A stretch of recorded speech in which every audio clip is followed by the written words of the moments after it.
बोलो शिव शंकर भगवान की जय। बोलो उमापति महादेव की जय। मेरे प्यारे शिव भक्तों, भगवान शिव जी के विवाह का बहुत ही प्रेम उत्सव कथा का वर्णन हम आपको सुना रहे हैं, जिसमें सप्तऋषि हिमांचल जी के पास और मैना जी का बार बार उनसे प्रार्थना कर रहे हैं कि हे हिमाचल, हे मैना, आप भगवान सदाशिव से अपनी पुत्री का विवाह कीजिए ताकि संसार का कल्याण हो सके, और अपनी बुद्धि को स्थिर कर शिव जी के साथ गिरजा जी का विवाह कर दीजिए। शिव जी को अपना जमाता बनाकर तुम सर्वश्रेष्ठ पद को प्राप्त करोगे। देखो, इस संसार में तारक नामक एक दैत्य उपद्रव कर रहा है। उसका वध करने के निमित्त ही भगवान सदाशिव ने गिरजा जी के साथ विवाह करना स्वीकार किया है। अस्तुतः तुम देवताओं के मनोरथ को पूर्ण करने हेतु उनके कार्य में विलंब ना करो। यह सुनकर हिमांचल ने हाथ जोड़कर प्रार्थना किया कि हे ऋषियों, मैं आपसे एक बात अवश्य पूछना चाहता हूँ कि वे संसार में विरक्त और वनवासी, अवधूत तथा अशुभ वेशधारी हैं। भला मैं ऐसे वर के साथ अपनी कन्या का विवाह किस प्रकार कर दूं? इस प्रकार के कन्यादान देने से पिता को नरकगामी होना पड़ता है, क्योंकि विवाह और मैत्रेयी और बैर भी बराबर में ही करना चाहिए। इसलिए मैं शिव के साथ अपनी कन्या का विवाह नहीं करना चाहता। हिमांचल की बात को सुनकर माता अरुंधति ने उन्हें उत्तर दिया कि हे राजन, वेद के अनुसार संसार में 3 प्रकार के वचन होते हैं।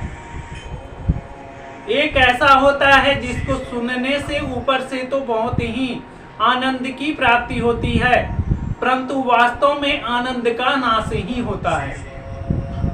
दूसरे प्रकार का वचन होता है कि अमृत के समान सुनने में भी होता है और अंत में भी उसका शुभ ही होता है।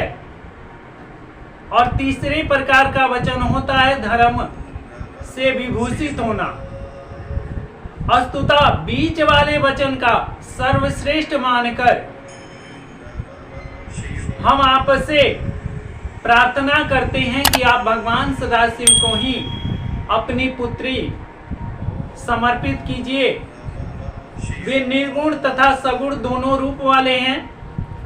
कुबेर के समान धनाध्यक्ष उनके मित्र हैं और उनके सेवक भी हैं। ब्रह्मा, विष्णु और हर तीनों ही उनके ही स्वरूप हैं। ब्रह्मा जी बोले कि हे नारद, अरुंधति ने पुनः कहा कि हे राजन, गिरजा जी तो सनातन काल से ही भगवान सदाशिव की ही पत्नी हुई हैं और उनकी शक्ति स्वरूपा हैं। अतः तुम उचित है कि तुम गिरजा जी का विवाह भगवान सदाशिव के साथ ही करो। ऐसा करने से तुम्हें तीनों लोकों में यश की प्राप्ति होगी और अंत में मोक्ष की भी प्राप्ति होगी और संपूर्ण देवता का मनोरथ भी सफल हो जाएगा। यदि तुमने ऐसा नहीं किया तो यह भी निश्चित रखो कि गिरजा जी का विवाह भगवान शिव से ही होगा और भगवान शिव ही उन्हें प्राप्त करेंगे। तुम्हें व्यर्थ ही संताप ही उठाना पड़ेगा। जिस प्रकार राजा अनर्ण्य ने अपनी कन्या का विवाह ब्राह्मण के साथ कर दिया था और अपने वंश की और अपने प्रजा की रक्षा किया था, इसी प्रकार तुम्हें भी उचित है कि तुम गिरजा जी का विवाह भगवान सदाशिव के साथ करो और अपने कुल की और अपने प्रजा की रक्षा करो। इस पर हिमांचल जी ने प्रश्न किया कि आप मुझे अनर्ण्य राजा की कथा सुनाइए यह सुनकर वशिष्ठ जी ने उत्तर दिया कि हे हिमाचल, वेद चंद्र नामक 14वें मनु की 16वीं संतान अनर्ण नामक राजा उत्पन्न हुए। वह मंगलाचरण राजा की भांति प्रजा का पालन करने वाले तथा राज सिंहासन पर बैठकर नीति पूर्वक राज्य करने वाले थे।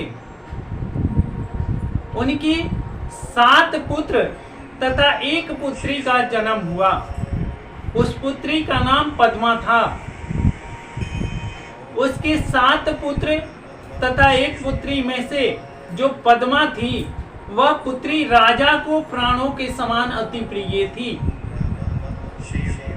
और जब उसकी अवस्था विवाह करने योग्य हुई, तब राजा आरण्य उसके लिए पति की खोज करने हेतु वन में गए, जहां पर पिप्लाद मुनि ने अपने आश्रम को जाते समय वन में देखा था।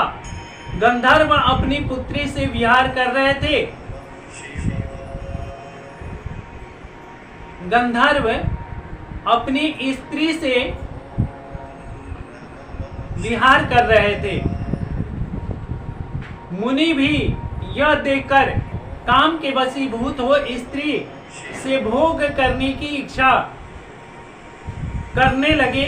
तभी मुनि ने पुष्पभद्रा नदी के तट पर पद्मा को देख लिया। यह देखकर उन्होंने सबसे पूछा कि यह किसकी कन्या है। लोगों ने बताया कि यह राजा अनर्ण्य की पुत्री है। यह सुनकर मुनि स्नान तथा पूजन ध्यान कर राजा के पास पहुंच गए और काम वशीभूत हो उन्होंने उनकी पुत्री का मांग किया, परंतु राजा चुप हो गए। उन्होंने कोई उत्तर नहीं दिया। तब मुनि ने उन्हें क्रोधित होकर कहा कि यदि तुम हमें अपनी लड़की नहीं देते हो तो समझ जाओ कि हम तुम्हारे राज्य सहित तुम्हें जलाकर भस्म कर देंगे।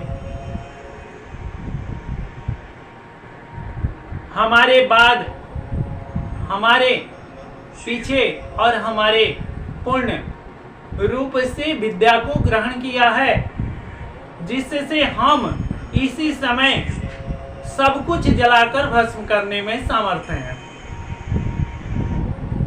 मुनि के ऐसे क्रोधपूर्ण वचन को सुनकर राजा, स्त्री, पुत्र तथा सभी परिवार सहित आश्चर्यचकित रह गए और मुनि के सामने जोर जोर से रोदन करने लगे।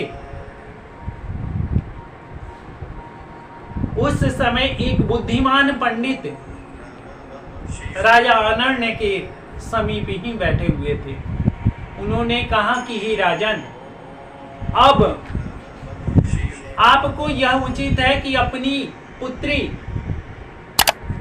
यह मुनि को दे दे और अपने राज्य तथा अपनी रक्षा कर ले। यही धर्म भी कहता है। और अपने कुल को भी इस मुनि के वचनों से और क्रोध से जलने से बचा ले। राजा ने पंडित की बात मानकर अपने कुल की रक्षा किया और अब विवाह का मुहूर्त निकालकर उस ने शुभ मुहूर्त में अपनी पुत्री पद्मा का मृगशिरा नक्षत्र चंदनवार उत्तम योग में अपनी पुत्री का विवाह उस मुनि के साथ कर दिया। उसी समय लग्न का स्वामी भी उस केंद्र में आ गए।